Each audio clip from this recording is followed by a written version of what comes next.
Matthieu 11, 25. Merci Seigneur pour ta parole, parce que c'est vrai que la parole du Seigneur, elle est exceptionnelle, elle est merveilleuse, elle est bonne, elle nous édifie, elle nous fortifie, et elle encourage chacun de nous à persévérer. Amen. Et je voudrais juste apporter un témoignage pour les jeunes et pour les moins jeunes. Si des fois vous êtes un peu perplexe par rapport à votre foi, par rapport à ce que vous vivez, non pas seulement avec votre épouse, voilà, mais dans le milieu dans lequel vous exercez ou dans lequel vous vivez, par exemple les jeunes dans l'école, etc. Eh bien, je vais vous donner un petit témoignage très court. Pour vous montrer que le Seigneur, il est à l'œuvre. Ne vous inquiétez de rien. Faites-lui confiance. C'est à la sortie d'un collège, des jeunes qui reçoivent un petit Nouveau Testament. Et il y a un des jeunes, il rentre à l'étude et il prend ce petit Nouveau Testament, il l'ouvre. Et puis il le regarde, il le lit, quoi. Alors je ne sais pas pourquoi il a choisi ce moment-là. Est-ce que c'était un peu un genre de recherche peut-être, ou peut-être autre chose, je ne sais pas. Est-ce qu'il avait faim de la parole de Dieu? Je ne sais pas. Mais en tout cas, il l'a ouvert. Et il y avait un surveillant qui était là et qui voyait bien ce petit Nouveau Testament de couleur bleue. Donc il dit, en voilà encore un qui a été séduit par les personnes qui donnent ces Nouveaux Testaments, par un de ces chrétiens. Eh bien, je vais prendre une décision, moi, aujourd'hui. Je vais me moquer de lui, et tout le monde va le savoir, et ça va lui faire bien comprendre certaines choses. Alors, ce pion, il arrive vers le jeune, il prend le Nouveau Testament, il ouvre, et il dit, je vais l'ouvrir, et vous allez voir un peu comment je vais leur montrer, moi, qu'est-ce que c'est. Il ouvre Matthieu 11, 25. Et il dit, tout fier de lui, en ce temps-là, Jésus prit la parole et dit, « Je te loue, Père, Seigneur du ciel et de la terre, de ce que tu as caché ces choses aux sages et aux intelligents, et que tu les as révélées aux enfants. Oui, Père, je te loue que tu l'as voulu ainsi. » La mine déconfite, il referma le livre, il le donna, et il retourna à son bureau sans rien dire. Il avait pris une décision, lui, de vouloir se moquer. Mais notre Dieu est plus grand. Et lui, il avait pris une décision de le récupérer. De lui dire, eh bien, regarde, sois comme cet enfant. Accepte la parole de Dieu et loue ton Dieu. Amen. Alors ne vous inquiétez de rien. Le Seigneur agit par sa parole. Amen. C'est pareil, le cœur de David. Le cœur de David, on va prendre 2 Samuel 6.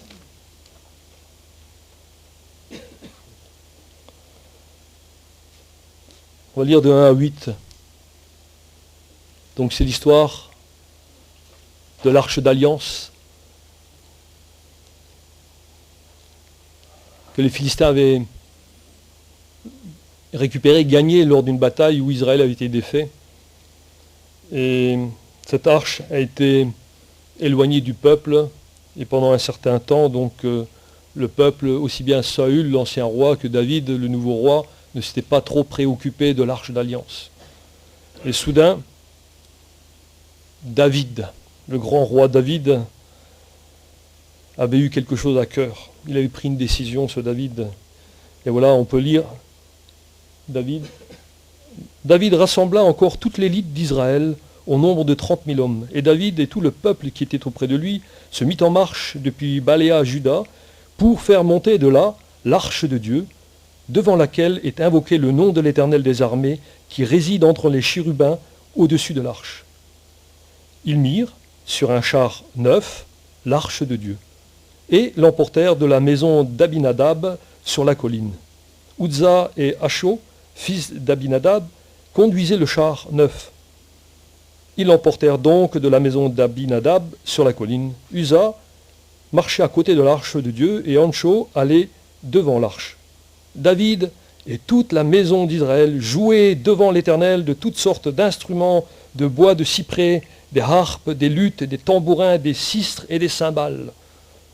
Lorsqu'ils furent arrivés à l'ère de Nakon, Uza étendit la main vers l'arche de Dieu et la saisit parce que les bœufs la faisaient pencher.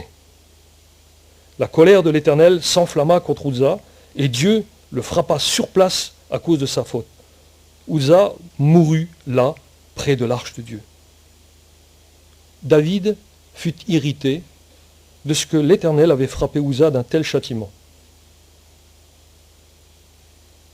Amen. David fut irrité.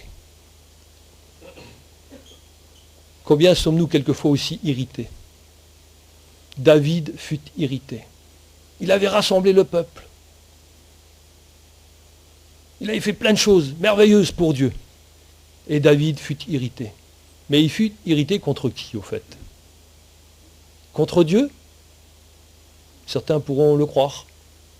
Mais ils ne connaissent pas le cœur de David. Parce que David a toujours fait confiance à l'Éternel. Donc ce n'est pas contre Dieu. Contre qui pouvait-il bien être irrité? Et contre qui sa colère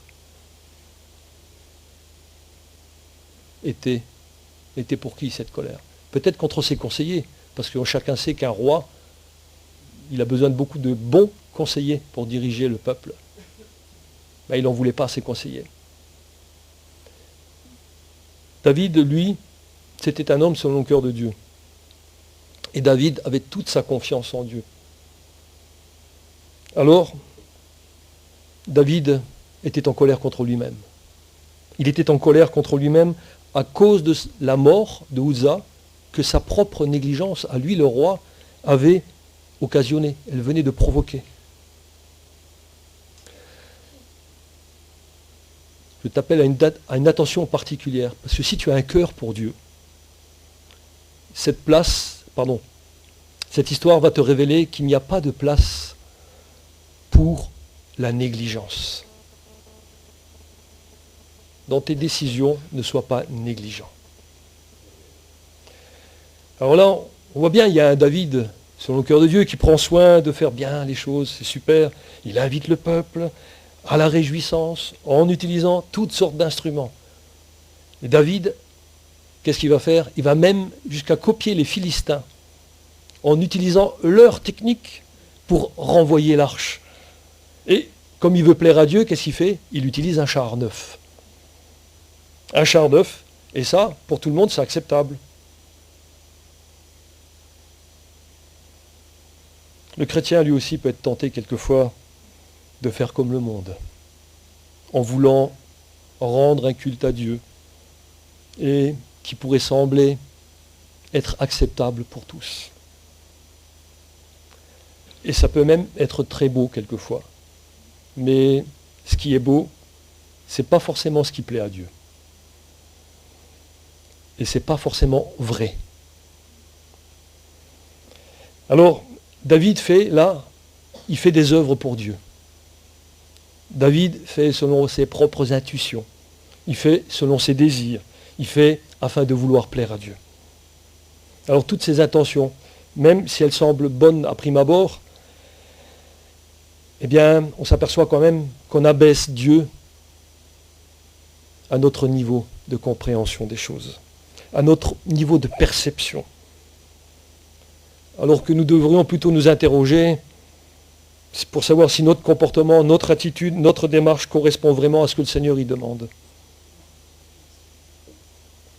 Sa parole, elle est source d'enseignement. On peut dire sans prétention que là, David avait demandé au peuple de venir assister à un culte. Peut-être vous en êtes aussi dans cet état de cœur. Je viens assister à un culte. Sache que les mauvaises décisions, quelquefois, eh bien, selon la grâce de Dieu, elles vont faire en sorte que l'individu, il va demander pardon et il va revenir sur ses mauvaises décisions, il va prendre les décisions sur le cœur de Dieu. Et si tu continues à vouloir te dire je viens assister à un culte, n'oublie pas le reste. On va le suivre dans le reste du déroulement. Et tu comprendras qu'il y a une attitude différente que tu dois avoir, que nous devons chacun avoir, lorsqu'on vient à un rassemblement où Dieu doit être loué et honoré pour ce qu'il est. Vous voyez, même dans ce texte-là, le roi David avait même prévu Kouza, et Ancho s'occupe du transport. Il avait tout prévu, le roi David. Mais voilà, au moment où l'arche, elle penche, parce que le chariot, lui, il penche parce que les bœufs devant, ils avaient trébuché, et bien Ouza, il étendit la main pour saisir l'arche. Et il mourut. Ça, c'est consécutif à la désobéissance. Parce que lorsque tu es quelqu'un qui dit être du Seigneur, tu dois connaître ce que le Seigneur, il veut de toi. Et là, justement, Ouza et Ancho, ainsi que le roi David, n'avaient pas pris soin d'étudier la parole de Dieu, et notamment dans Nombre 4.15, on le passera, parce que la loi divine, elle demandait à ce moment-là, elle interdisait même de toucher l'arche, sous peine de mort. Et c'est ce qui arriva effectivement. Faisons attention à ce que nous faisons, toujours en prenant le nom de Dieu. Et bien, tout cela nous montre que Dieu ne permet pas un geste qui pourrait manifester la prétention personnelle de l'homme à essayer de venir en aide à Dieu. Ou en essayant, avec ses propres mains d'homme, de redresser quelque chose qui chancelle, un système qui n'est pas voulu par Dieu, qui n'est pas ordonné par Dieu. Toi, tu ne peux pas, par toi-même, essayer de changer une institution qui n'est pas à la gloire de Dieu. Parce que cette institution, elle ira à sa perte. Je dirais même plus, en regardant Ancho et Ouza, je dirais même plus, arrête ton char. Oui, arrête ton char. Arrête ton truc, ton idée personnelle, tes prétentions pour Dieu. Arrête tout cela. Arrête. Veille seulement à faire attention à toujours respecter la sainteté de Dieu lorsque toi tu t'approches de lui. Oui, parce que David, lui, il a eu peur. Et la crainte de Dieu l'a poussé à réagir, l'a poussé justement à rechercher pourquoi cela s'est passé. Et là, en cherchant dans la parole, eh bien, il a trouvé que, parce que l'arche, elle devait être portée par des Lévites. Et David, comme il a eu peur, eh bien, il a justement pris cette arche et il l'a déposée chez un Lévite, Obed-Édom de Gad. Et ensuite, 3 mois se sont écoulés. 3 mois se sont écoulés et David a remarqué que chez ce Lévite, eh bien, le Lévite lui-même et toute sa maison étaient bénis parce qu'il y avait la présence de l'Éternel, la présence de l'arche. Vous voyez, frères et sœurs, amis, il faut vous rendre compte que si vous êtes comme ce Lévite, vous acceptez l'arche de l'Éternel, vous êtes bénis, vous et votre famille. Un texte parallèle, c'est en 1 Chronique 15, 2.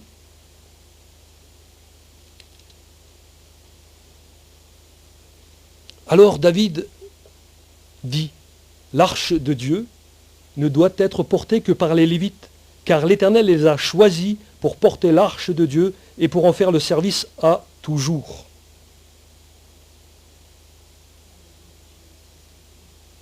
L'arche de Dieu.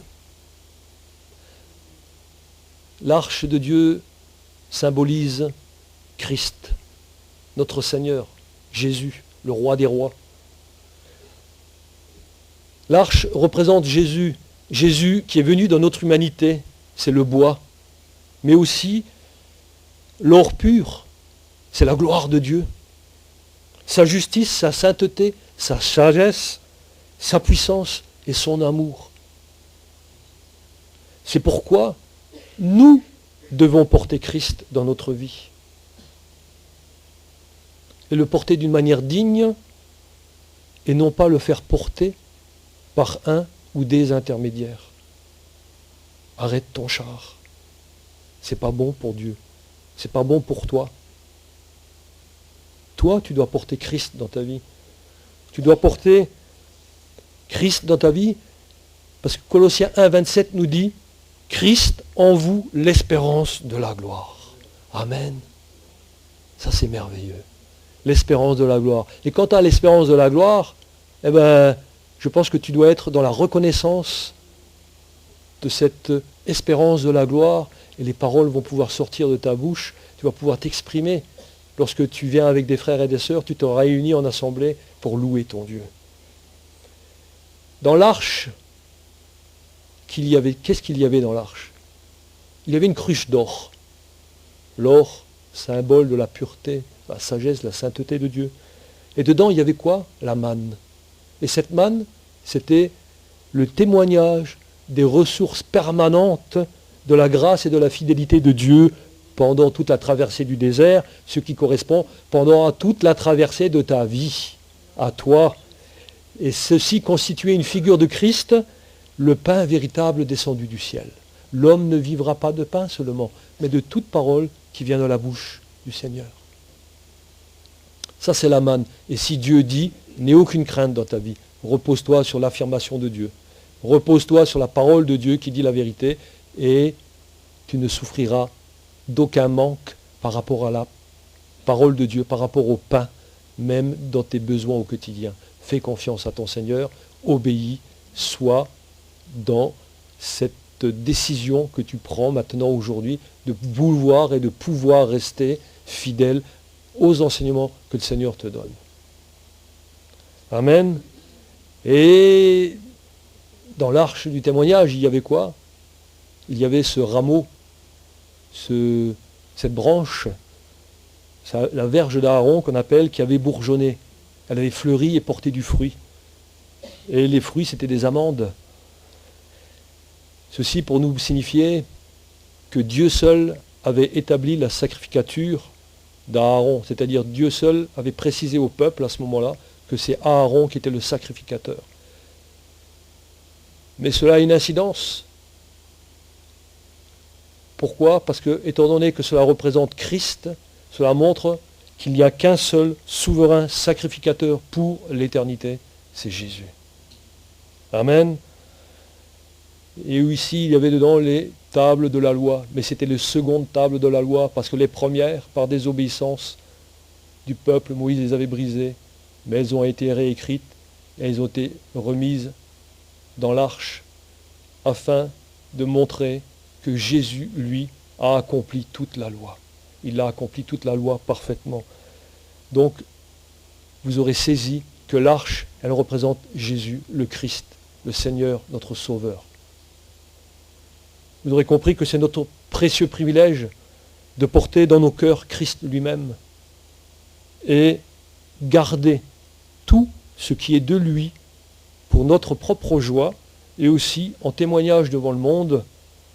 Et cela commence par notre propre famille. Mon épouse, mon époux, mes enfants. Aussi étendu que soit la famille que Dieu m'a donnée. Amen. Et Romains 15,4 nous dit, par rapport à la parole, il nous dit, « Or, tout ce qui a été écrit d'avance l'a été pour notre instruction. » Donc on comprend bien que les textes qui sont dans l'Ancien Testament, cela a été écrit pour notre instruction à nous qui vivons maintenant, aujourd'hui. Et cette instruction, nous devons nous y soumettre pour être comme un sacrifice de bonne odeur devant Dieu. Et là de même, David, le roi David, il alla s'enquérir justement des principes divins de pouvoir porter l'arche. Et il les appliqua. En cela, il va chercher dans la parole et il va s'y conformer. David a pris une décision. Il a dit, on va se conformer à ce que la parole de Dieu nous dit. Je reprends 2 Samuel 6, versets 12 à 15. On va dire au roi David, l'Éternel a béni la maison d'Obed-Édom et tout ce qui est à lui à cause de l'arche de Dieu. Toi-même, lorsque tu portes Christ en toi, la parole elle le montre, ta maison et tout ce qui t'appartient est béni. Et David se mit en route. Il fit monter l'arche de Dieu depuis la maison d'Obed-Édom jusqu'à la cité de David, au milieu des réjouissances. Quand ceux qui portaient l'arche de l'Éternel eurent fait 6 pas, on sacrifia un bœuf et un veau gras. David dansait de toute sa force devant l'Éternel, et il était ceint d'un éphod de lin. David et toute la maison d'Israël firent monter l'arche de l'Éternel avec des cris de joie et au son des trompettes. Alléluia, gloire à Jésus. Je vais m'arrêter là, pour l'instant. Et là, on voit bien qu'il y a eu quelque chose qui a changé. David ne demandait plus au peuple de venir assister à un culte. Mais là, je crois qu'il y a une transformation profonde. Quand il a fait parcourir les villes et les villages, et quand il a demandé au peuple de se rassembler, il a dit, peuple de Dieu, rassemblez-vous au nom de l'Éternel. Il a dit, l'Éternel vous invite à venir célébrer sa grandeur, sa magnificence, pour tous les bienfaits dont il vous a octroyés durant des années. Et avec vos pères, il les a fait sortir d'Égypte, de la maison de servitude. Il vous a libérés. Vous êtes devenus un peuple libre. Mettez cette liberté à profit afin de louer l'Éternel, votre Dieu. Et là, il n'a pas appelé le peuple à venir assister. Il a appelé le peuple à venir participer au culte que l'on rend à Dieu. Il y a une grande nuance. Il y a une grande nuance. De même, aujourd'hui, nous venons pour rendre un culte à Dieu qui lui est agréable.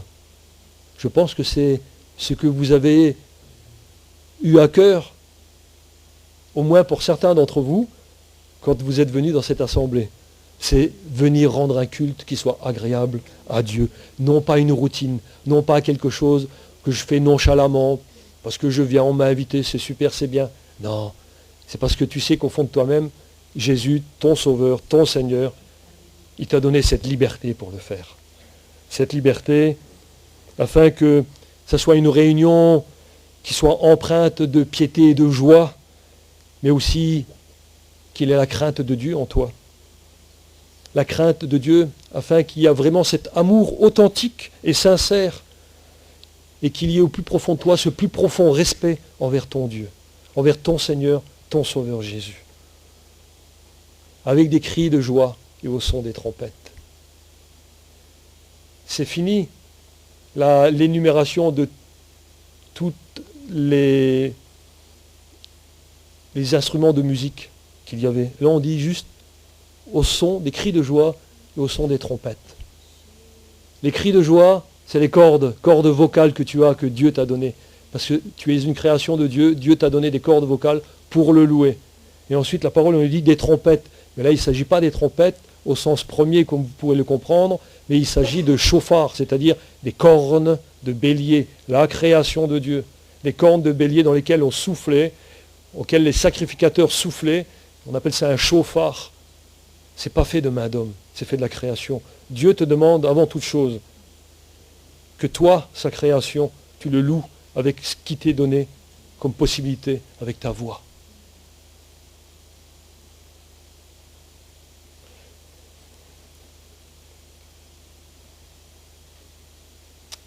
Et le chauffard, c'est une corne, une grande corne comme ça. Et cette corne, elle est synonyme d'abondance. David, le roi David, a été oint avec une corne remplie d'huile. L'huile, l'Esprit de Dieu. Il l'a oint avec une corne remplie d'huile.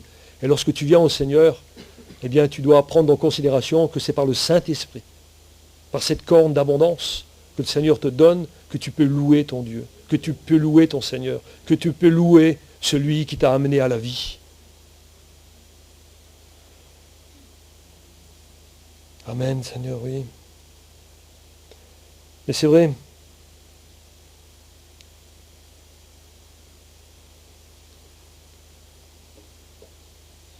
Seulement par ces moyens-là, tu vas pouvoir interpréter justement ta reconnaissance à Dieu. Lorsque tu as saisi pourquoi le Seigneur il t'a sauvé, lorsque tu as saisi quand même que tu es quelqu'un qui va être utile pour Dieu. Tu vas être utile pour le louer. Si tu t'es déjà posé la question, pourquoi tu es né? Ben, tu es né pour louer Dieu. Tu es né pour louer Dieu. Ça, c'est une réjouissance, ça. Waouh, c'est super quand on apprend ça. Tu dis, Seigneur, mais c'est magnifique. Mais c'est vrai qu'on peut l'accepter uniquement lorsque il y a cette reconnaissance qui jaillit au fond de nous-mêmes, parce que cette reconnaissance, eh bien, au préalable, on a fait comme David.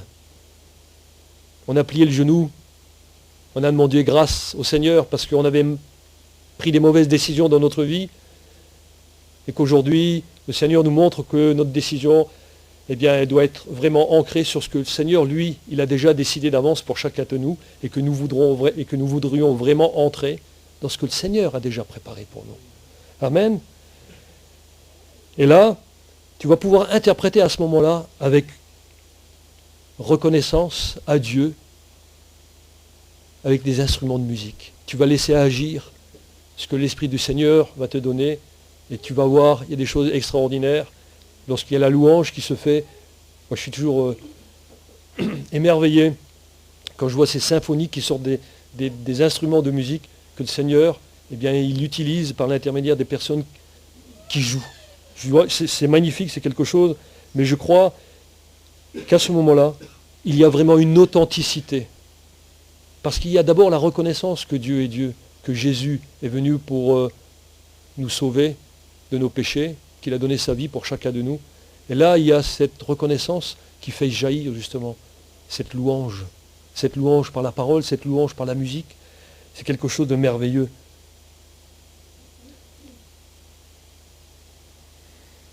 Ensuite, on s'aperçoit de Samuel 6, 17, qu'après avoir amené l'arche de l'Éternel, on l'a mis à sa place au milieu de la tente de David, que David avait dressée pour elle. Et cela se faisait au milieu de la cité de David. Et là, on s'aperçoit que l'arche a été placée à un centre. De la même chose, nous devons considérer que l'arche, Jésus-Christ, doit être le centre de toute notre vie. De notre vie personnelle, de notre vie familiale, de notre vie de société aussi. N'oublions pas que dans notre société, Jésus doit avoir la première place en toutes choses. Quel que soit l'endroit où nous allons, c'est Jésus qui doit avoir la première place. Ne t'inquiète de rien. Jésus est là et il conduit toutes choses.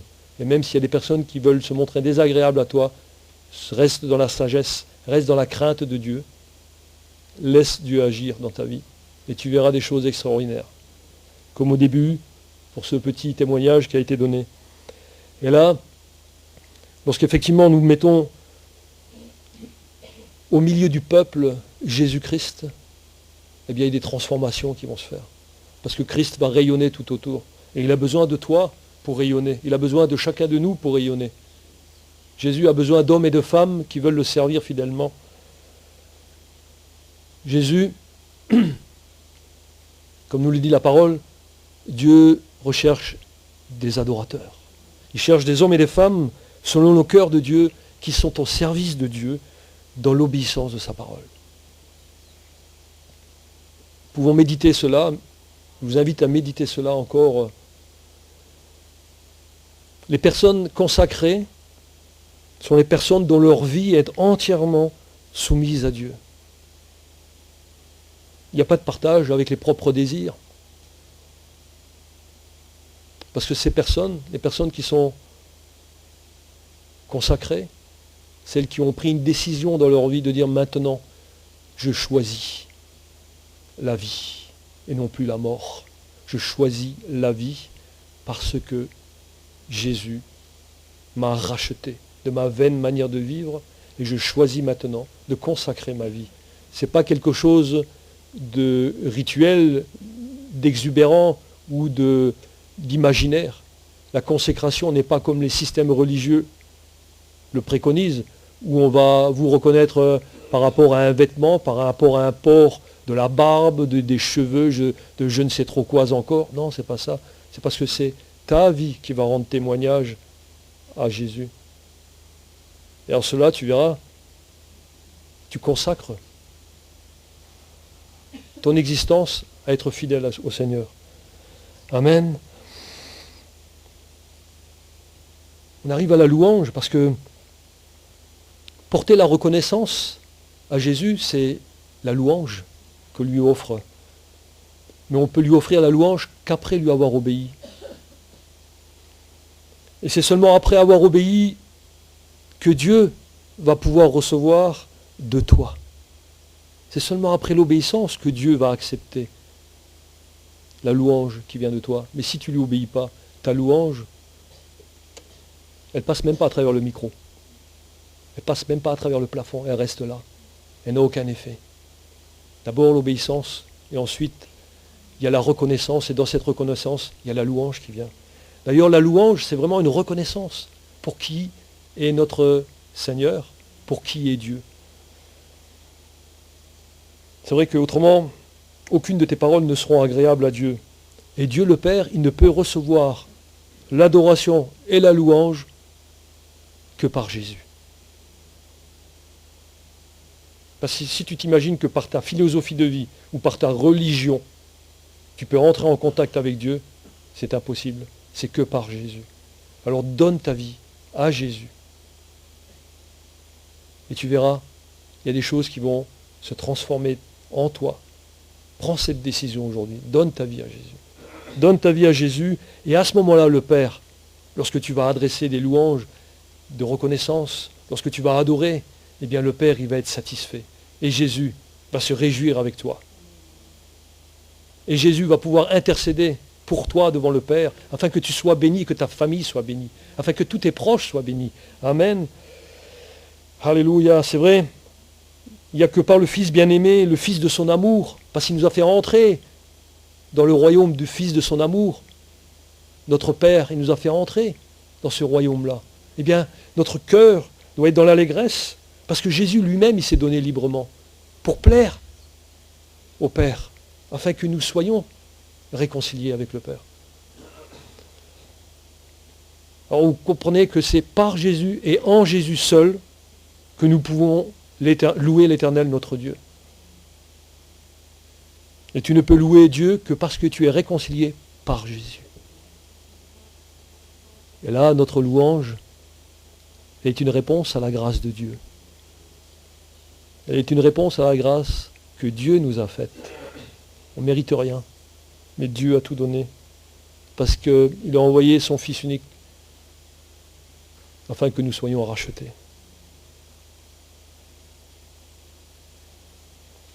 Et seulement là, la louange va pouvoir s'exprimer. On va prendre 1 Chroniques 16, 7. Et là, on a vu que le roi David, un homme selon le cœur de Dieu, il cherchait Dieu. Et quand il y a des choses qui se passaient, eh bien,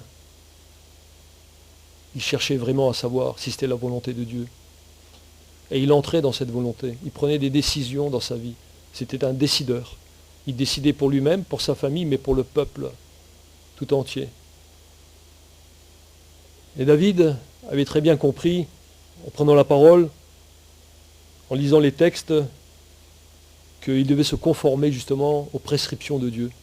Parce que ce que Dieu a mis par écrit dans sa parole, c'est parce qu'il veut que cela soit appliqué. Et il veut que ça soit appliqué parce que c'est pour notre bien. Ne cherchons pas autre chose. Ne cherchons pas quelque chose dont on pourrait se satisfaire momentanément, mais qui ne plaît pas à Dieu.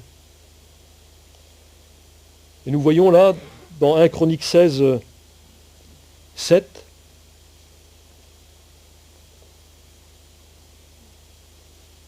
je vais prendre le temps de le lire, de poser chaque mot, parce que chaque mot a une réalité pour notre vie. Ce fut en ce jour que David chargea pour la première fois Asaph et ses frères de célébrer les louanges de l'Éternel. Les louanges de l'Éternel.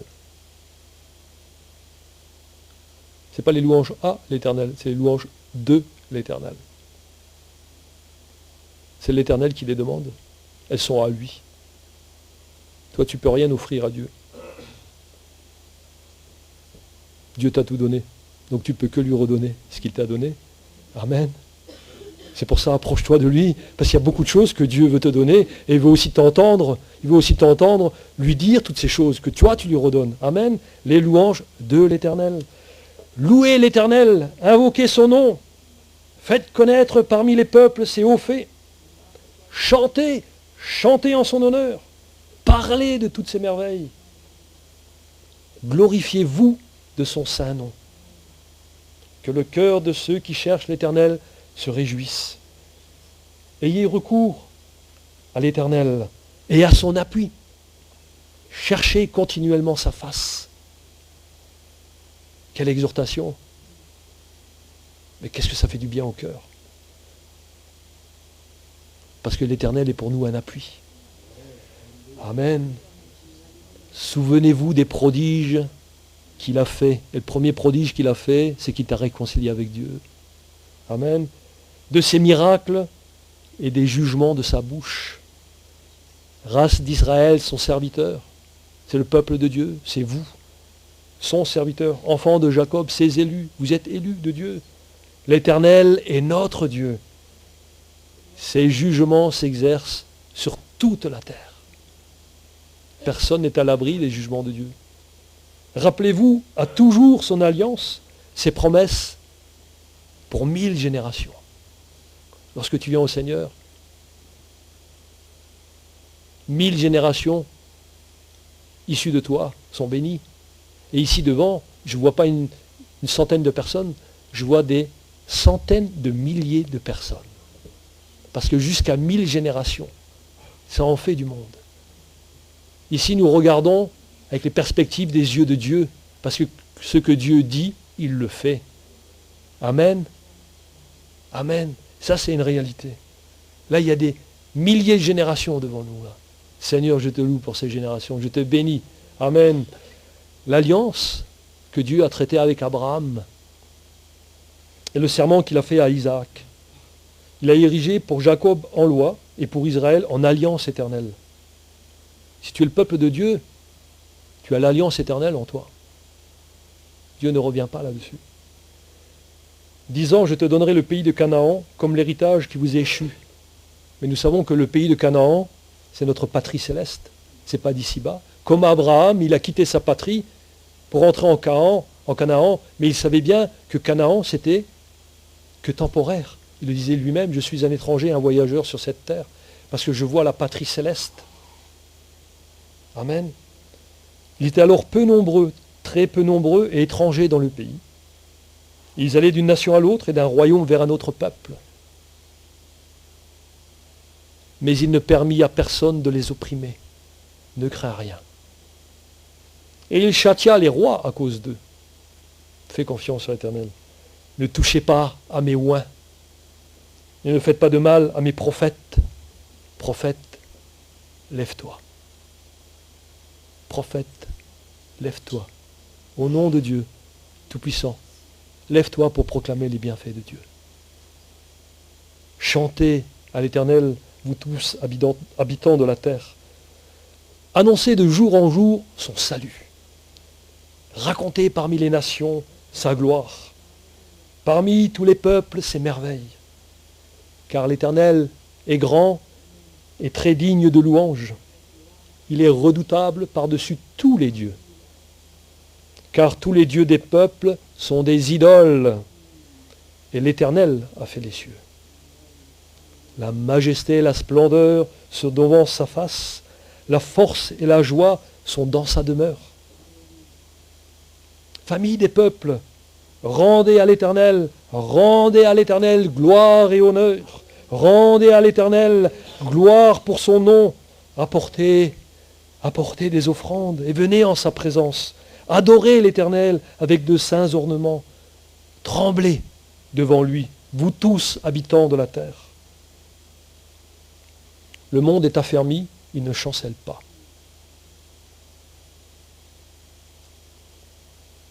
Quand tu es affermi dans le Seigneur, tu ne chancelles pas. Que les cieux se réjouissent et que la terre soit dans l'allégresse. Qu'on dise parmi les nations, l'Éternel règne. Que la mer retentisse avec tout ce qu'elle contient. que la campagne s'égaie avec tout ce qu'elle renferme.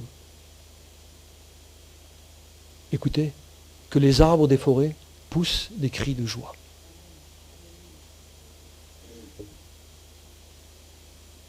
Je vous invite à faire un tour dans les forêts pour entendre même les arbres pousser des cris de joie vers l'Éternel. Combien un arbre, s'il pousse des cris de joie vers l'Éternel, toi qui es vivant,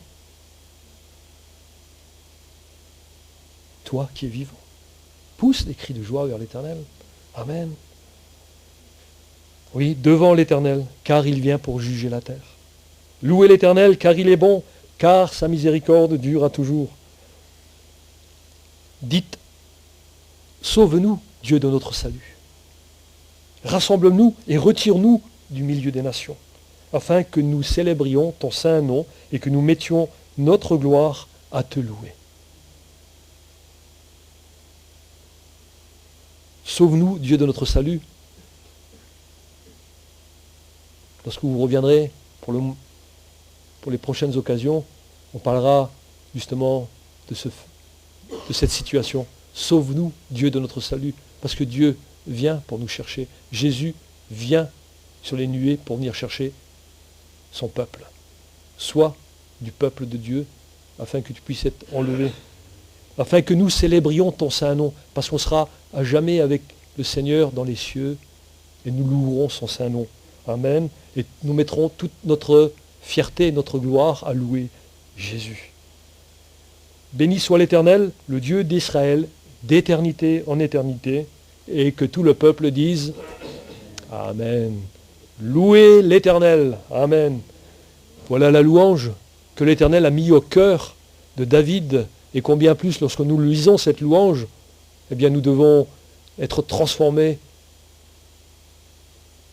et puiser justement dans cela notre louange personnelle. Nous avons besoin que notre louange s'élève au quotidien devant notre Sauveur.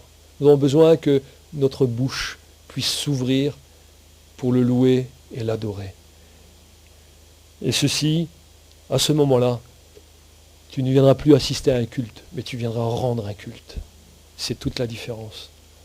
Je veux vraiment aujourd'hui que vous puissiez saisir au moins une infime partie de ce que la parole de Dieu nous demande, que vous preniez une décision chacun, afin de vraiment entrer dans ce que le Seigneur a préparé d'avance pour chacun de vous. Pour ma part, je remercie le Seigneur et je suis heureux de pouvoir avoir pu partager ce message avec vous. Et nous voyons que dans le cœur de David, eh bien, il portait déjà l'Église. L'Église. Parce que porter Christ, porter l'arche, porter Christ, c'est lui rendre un culte. Mais au préalable, tu dois mettre ton genou à terre, tes genoux, tu dois passer par la repentance pour faire selon les directives de Dieu. Et seulement lorsque tu es passé par ce chemin ô combien merveilleux, ô combien glorieux, eh bien à ce moment-là, ta louange va être l'expression de ta reconnaissance à Dieu. Notre louange s'adresse à Dieu, à lui seul, et c'est lui qui est le centre. Et notre louange, elle est faite sous l'inspiration de la grâce que nous avons reçue. Amen. Et je le répète, encore une fois, de ce fait, notre louange eh bien, doit exprimer une reconnaissance pour la grâce de la rédemption, donc pour ce rachat, pour cette nouveauté de vie que nous avons, que Christ nous a acquis, parce qu'il a payé le prix à la croix, en devenant pour chacun de nous la victime expiatoire, c'est-à-dire la victime qui a expié le péché qui était en moi, le péché qui est en chacun, dans chaque être humain. Et de ce fait-là, nous sommes réconciliés avec Dieu. Amen. Et l'expression de notre reconnaissance va même plus loin. Elle va jusqu'au moment où on va prendre la Sainte Seine. C'est notre expression de reconnaissance. C'est aussi une forme de louange à Dieu. C'est pour ça que vous comprendrez que nous ne pouvons pas prendre la Sainte Seine d'une manière qui ne soit pas agréable à Dieu.